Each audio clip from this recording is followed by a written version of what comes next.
लोकसभा चुनाव आने में बहुत कम वक्त बचा है और सभी सियासी पार्टियां पूरी जोर आजमाइश में जुटी हुई हैं। कहीं विजय रथ यात्रा निकल रही है तो भाजपा की जन विश्वास यात्रा भी अलग अलग जिलों तक पहुंच रही है। और इस पर विस्तार से बातचीत के लिए हमारे साथ उत्तर प्रदेश के स्वास्थ्य मंत्री जय प्रताप सिंह जी। बहुत स्वागत है सर आपका। धन्यवाद सर, सबसे पहली बात तो ये कि कहा जा रहा है अब की बार 300 के पार। एक बार पहले आप 300 के पार हैं, लेकिन अब दोबारा चुनाव में जा रहे हैं। एक एंटी इनकम्बेंसी भी होती है और विपक्ष ने भी महंगाई, बेरोजगारी, बहुत सारे मुद्दे उठाए हैं। तो कैसे होगा ये 300 पार? मुझे लगता है कि 5 साल के अंदर जो कार्य हम लोगों ने किया है और उसका अगर तुलना आप पिछले 20 साल के तमाम सरकारों के कार्यों को अगर देखेंगे तो उस 5 साल के अल्प समय में, जिसमें आपका लगभग 1.5 साल 2 साल तो आपका कोविड के मैनेजमेंट में चला गया, उसके बाद ही हम लोग ने इतना काम तैयार किया है, इतने योजनाएं हम लोग ने लागू किया है। और प्रधानमंत्री आदरणीय नरेंद्र मोदी जी के नेतृत्व में, माननीय मुख्यमंत्री जी के मार्गदर्शन में हम लोग ने ये सारी योजनाओं को धरातल पर नीचे पर ले आया जो कभी जाता नहीं था। तो इन सब योजनाओं को लेके और इनका सफलतापूर्वक लागू होने पर और आम आदमी को इसका फ़ायदा मिलने पर हमें पूरा विश्वास है कि अब जो हम चुनाव में जिस तरह के भी प्रोग्राम हम कर रहे हैं कि हमको 300 से ऊपर सीटें मिलेंगी। तो ये जो चुनाव है, क्या ये विकास पे लड़ा जाएगा या जातिगत समीकरणों के आधार पर? विकास पर ही लड़ा जाएगा। हमेशा बीजेपी की सरकारें जहां भी होती है, हम हमेशा विकास पर लड़ते हैं और हमने जितना काम हमने किया है ये विकास का ही काम है। चाहे हम इंडस्ट्रियल डेवलपमेंट की बात करें, चाहे कानून व्यवस्था की बात करें, चाहे हमारे जो इंफ्रास्ट्रक्चर डेवलपमेंट की बात करें, हर जगह हमने यही बात किया है और इसी पर हम लड़ रहे हैं। हमारे जितने भी हमारे बड़े नेता हैं, हमारे मुख्यमंत्री जी हैं, हमारे अन्य बड़े बड़े नेता अमित शाह जी हैं, ये सब लोग ने इसका जिक्र किया है अपने रैलियों में, अपने बड़े सभाओं में, कि जितना काम उत्तर प्रदेश में हुआ है उसी कामों पर हम अपनी बात रखते हैं। तो आपने कई बड़े नेताओं का नाम लिया और सबसे बड़ा चेहरा प्रधानमंत्री मोदी। अब तो प्रचार की कमान सीधे तौर पर प्रधानमंत्री मोदी के कंधों पर है। तो कयास और सवाल ये भी उठ रहे हैं कि क्या विकास के कामकाज या उत्तर प्रदेश सरकार का कामकाज कम रह गया कि अब मोदी जी के चेहरे को आगे करना पड़ रहा है? कम नहीं रहा है। मैंने कहा कि जो 20 साल का जो कार्यकाल आप देखे होंगे अन्य सरकारों का, जिन्होंने उत्तर प्रदेश को बिल्कुल बदहाली पर छोड़ दिया था, आज उसको दोबारा व्यवस्था परिवर्तन करके उसको ट्रैक पर लाने के लिए मैं मानता हूं कि 5 साल भी हमारे पास पर्याप्त नहीं है, जिसमें हम 1.5 साल तो चले गए चुनाव कोविड के प्रबंधन में। बाकी धरातल पर ले जाने के लिए इतना तेजी से काम किया हम लोग ने, वो काम आज दिख भी रहा है। हर जगह आपको दिख रहा है कि कहीं ना कहीं वो काम हुआ है। इसलिए ऐसा नहीं है, मोदी जी हमारे पार्टी के प्रधानमंत्री भी हैं, हमारे नेता भी हैं, जेपी नड्डा साहब हमारे राष्ट्रीय अध्यक्ष हैं, अमित शाह जी पूर्व राष्ट्रीय अध्यक्ष रह चुके हैं, उत्तर प्रदेश के प्रभारी रह चुके हैं, उत्तर प्रदेश में कई बार वो आके अपना वो किए हैं। तो ये सब लोग बड़े बड़े नेता हैं, जो बड़े बड़े चेहरा हैं, जो जनता के बीच में विश्वास उनके प्रति है और उनके कहने पर एक विश्वसनीय बात होती है। तो इसलिए हम सब लोग मिल के इसको लड़ते हैं। हमारा संगठन कार्यकर्ता से निकलता है, तो सारे कार्यकर्ता हमारे बातों पर रह के नीचे गाँव में जाके अपने आप को सक्रिय करके और तैयारी करते हैं। अब क्योंकि आप पूर्वांचल से आते हैं और पूर्वांचल में अखिलेश यादव और ओपी राजभर दोनों हाथ मिला चुके हैं और समाजवादी पार्टी की रैलियों में भी जो भीड़ जुटकर आ रही है, जिसकी तस्वीरें खुद ट्विटर पे या सोशल मीडिया साइट्स पर शेयर की जा रही हैं, तो आपको लग रहा है कि इससे चिंता बढ़ रही है आप लोगों की? नहीं, मुझे नहीं लगता चिंता बढ़ रही है, क्योंकि एक बात आपने शुरू में कहा था कि विकास के नाम पर हम चुनाव लड़ेंगे या जाति के नाम पर लड़ेंगे। ये जो क्षेत्रीय पार्टी हैं ये हमेशा जाति के नाम पर ही वोट लेते हैं। हम सब जानते हैं कि बहुजन समाज पार्टी का वोट बैंक क्या है और किस तरह से वो मैनेज करते थे। हम सब जानते हैं कि समाजवादी पार्टी का वोट बैंक क्या है। और उसी जातिगत व्यवस्था के अंदर ओम प्रकाश राजभर जब उन्होंने अपने आप को बीजेपी के साथ मिल के अलाइन किया, तो अपने आप को उन्होंने फिर उससे हद से ज़्यादा जाके वो अपने हमारे सरकार के खिलाफ ही बोलने लगे, हमारे योजना के खिलाफ ही बोलने दिए। तब वो छोड़ के चले गए। आज उनको लगा कि उनका अस्तित्व खतरे में है। हमारे तरफ से तो कोई दिक्कत नहीं है, परंतु उनको लगा कि उनका संबंध अखिलेश यादव या समाजवादी पार्टी से इसलिए ज़्यादा जुड़ेगा क्योंकि दोनों एक पर्टिकुलर वोट बैंक को ज़्यादा ध्यान देते हैं, तो इसलिए वो वहाँ चले गए। हमें कोई चिंता नहीं है, उनका जो है बहुत ज़्यादा उनका कोई असर नहीं है हमारे यहाँ। लेकिन सर, जब यूपी की राजनीति की बात होती है तो जातियों को पूरी तरह से खारिज नहीं किया जा सकता। बहुत सारे सियासी दल उसी आधार पर बने हैं, बहुत सारे नेता हैं जिन्हें जनता वोट देती है, चुना भी गया है। जातियों को पूरी तरह खारिज नहीं किया जा सकता। पूर्वांचल के संदर्भ में मैं अगर बात करूं तो हाल ही में कुछ ब्राह्मण नेताओं ने आला कमान से भी जाकर कंप्लेन की है कि उत्तर प्रदेश के अंदर ब्राह्मणों की अनदेखी हो रही है, या फिर वोटर नाराज है? और हाल ही में पूर्वांचल के कई बड़े चेहरे जैसे हरिशंकर तिवारी या कुछ और नेता वो समाजवादी पार्टी के साथ चले गए हैं, तो आपको लगता है कि इससे कोई नुकसान होगा या ये डैमेज कैसे कंट्रोल करेंगे आप? एक नाम जो आपने बताया पूर्वांचल के हरिशंकर तिवारी, जिनकी पृष्ठभूमि हम सभी लोग जानते हैं, आज से नहीं है, मुझे लगता है कम से कम 30-35 साल से हरिशंकर तिवारी की पृष्ठभूमि क्या थी, किन परिस्थितियों में उन्होंने अपना खुद का राज कायम किया था, मर्डर करने का, अपहरण करने का एक बहुत बड़ा इतिहास इनका आपराधिक इतिहास है। अब वो अपने आप को ब्राह्मण नेता बताते हैं, कई बार मंत्री रह चुके हैं, अपने क्षेत्र से जीत के भी आए हैं और वो बहुजन समाज पार्टी से पिछले बार से जुड़े हुए थे। बहुजन समाज पार्टी ने इस बार से उनसे मना कर दिया कि हम आपको टिकट नहीं देंगे या आपके परिवार के साथ जोड़ेंगे नहीं। तो स्वाभाविक है, हमको तो देना नहीं था क्योंकि आपराधिक चेहरा वाला हम किसी को भी नहीं देंगे, तो इसलिए वो चले गए फिर समाजवादी पार्टी में। उनको लगा जब कोई नहीं पूछ रहा है, उनका अस्तित्व समाप्त हो रहा है। उनके बेटे और उनके जो 2 बेटे हैं, जो एक सांसद भी रह चुके हैं, अब हार चुके हैं, और उनका एक बेटा जो अभी वर्तमान में विधायक है, जो बहुजन समाज पार्टी से था, और वो चले गए समाजवादी पार्टी में।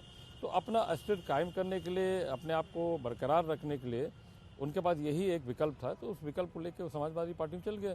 हमसे कोई पहले भी नहीं मतलब था, ना उनका इतना प्रभाव है पूर्वांचल में उनके कि ब्राह्मणों के सामने खड़े हो जाएं, तो उनका बहुत बड़ा प्रभाव होगा। मैं एक बात ज़रूर ये बताने लगूंगा कि उनके बेटे मुझसे ही लड़े थे 2012 में, और मेरे सामने भी वो लड़के हार गए और तीसरे नंबर पर आए थे, जबकि मेरे विधानसभा में लगभग 70,000 की ब्राह्मण संख्या है, लोग हैं जो मेरे साथ रहते हैं, और उनके सामने लड़के जब वो तीसरे नंबर पर आए, तो बाकी तो उनका इतिहास वो जाने। अब चूंकि आप 7 बार लगातार विधायक रह चुके हैं, अपने इलाके में बहुत अच्छी पकड़ है आपकी, एक जनाधार वाले नेता आप कहे जाते हैं, तो पूर्वांचल को लेकर क्या असेसमेंट है, कितनी सीटें निकाल पा रहे हैं? पूर्वांचल के लेके लगभग सब हम लोग सीट निकाल लेंगे। 2-4 सीट हो सकता है कि आजमगढ़ में हमारा थोड़ा कमज़ोर रहता है, वहाँ भी हम लोग के कार्यकर्ता काम कर रहे हैं। पिछले बार भी आजमगढ़ में हमारा परफॉर्मेंस बहुत ख़राब था, तो आजमगढ़ है और मऊ है। अदरवाइज़ हमको लगता है कि ज़्यादा सीटें हम लोग सब निकाल देंगे, जितनी संख्या सीट थी वहाँ पर कोई ज़्यादा दिक्कत नहीं आएगी।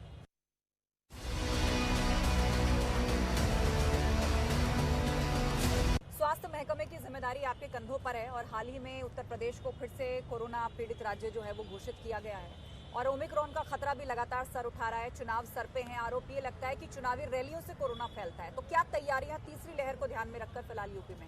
इसी में हम लोग ने अपना जो टेस्टिंग कैपेसिटी थी हमारा उस समय था 2020 में 70 टेस्ट हम कर सकते थे दिन में, और वो भी कंफर्मेशन हमको NIV पूना से लेना पड़ता था। वहाँ से हमारा यात्रा जब शुरू हुआ कोविड की लड़ाई में, आज हम हर एक जनपद में 75 जनपद में हमारे RT-PCR हैं और मेडिकल कॉलेजेस में RT-PCR हैं। हम 4.5 लाख से ऊपर तक टेस्टिंग कर सकते हैं और 1,55,000 बेड्स हमने अभी तैयार भी कर लिए, पहले से भी तैयार थे, इस बीच में भी तैयार हो गए। 3rd वेव की जो सूचना प्राप्त होने लगी ओमिक्रॉन की, इसको हमने 1,55,000 तय किए। 551 ऑक्सीजन जनरेटिंग प्लांट्स और कम से कम 56,000 हमारे विभिन्न अस्पतालों में कॉन्सेंट्रेटर्स, ऑक्सीजन कॉन्सेंट्रेटर, ये हमारे सब रखा हुआ है। और महीना में एक बार हम उसका मॉक ड्रिल करते हैं, ये देखने के लिए कि हमारे जनरेटिंग प्लांट्स ठीक से चल रहे हैं कि नहीं, ऑक्सीजन हमारे वेंटिलेटर पर पहुंच रहा है कि नहीं। एक मॉक ड्रिल में डॉक्टर्स वहाँ उपलब्ध होते हैं, डॉक्टर्स कैसे उसको मैनेज करते हैं, और सारी व्यवस्था उससे जुड़ा हुआ है। पैरामेडिकल स्टाफ, रोड बॉय, सब लोग उसमें भागीदारी लेते हैं, स्टाफ नर्स लेते हैं। तो ये हम लगातार 15-15 दिन पर करने लग गए।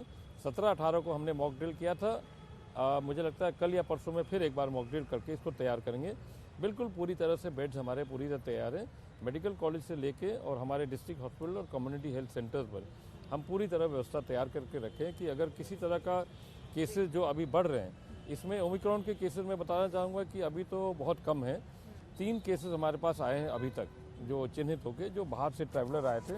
तीनों होम आइसोलेशन के बाद उनका सेकंड टेस्टिंग होने जा रहा है, वो ऑलरेडी नेगेटिव आ चुके हैं, मगर एहतियातन हम लोग उनको 2 बार और टेस्ट करेंगे और उससे जुड़े हुए कॉन्टेक्ट ट्रेसिंग।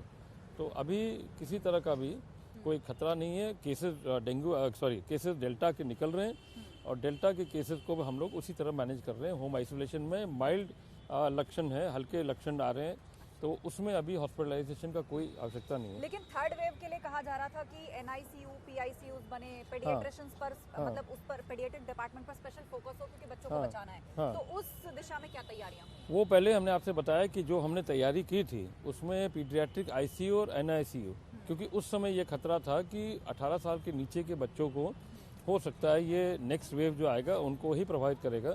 मगर अब हम लोग देख रहे हैं कि ये आम जन में जो डेल्टा जा रहा है ये उसी माइल्ड इन्फेक्शन को लेके ही जा रहा है, हॉस्पिटलाइजेशन का ज़रूरत नहीं है।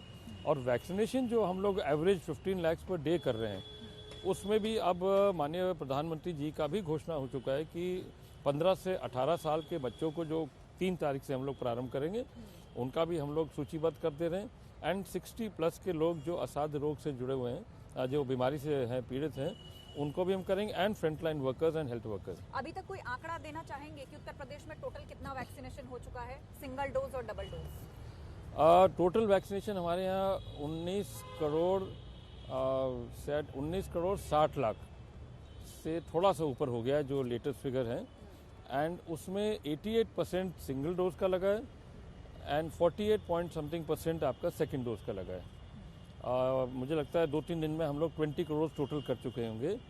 और 20 करोड़ का अगर आप 49% भी जोड़ेंगे तो लगभग हमारा 13-14% तक तो हम अभी उत्तर प्रदेश में डबल डोज करके कर लेंगे।